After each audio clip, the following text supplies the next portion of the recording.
Assalamualaikum, nama saya Nur Karina Nisa binti Khairuddin daripada kelas 3A dan subjek dia daripada International Business.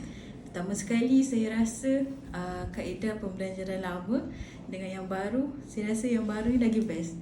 Sebab yang baru ni, sebab kita kan kena duduk dalam grup, cari maklumat, discuss sama sendiri. Jadi kita lebih nak cari maklumat tersebut, kita belajar sikit-sikit daripada benda tu lah.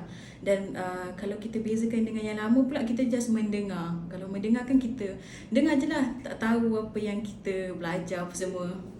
Lepas tu yang baru ni juga best. Yang pertama sekali kita orang rushing, kena cari maklumat sebab bagi 10 minit je kan, macam siapa nak cari ni, siapa kena buat slide ni, macam best lah sebab tak boring dan tak ngantuk. Kat situ juga kita macam rapatkan kita punya ukhuwah lah dengan classmate kita. Lepas tu yang kedua, mula-mula suruh buat kumpulan. Lepas tu kumpulan tu berpecah. Lepas tu rupanya kena pergi balik kat kumpulan tu.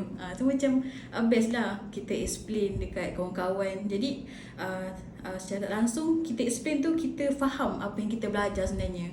Berbeza lah. Lepas tu sebenarnya lebih ingat. Sebab sebelum ni kan kita dengar je kan, tapi kita kita explain kat kawan-kawan, kita lagi ingat lah.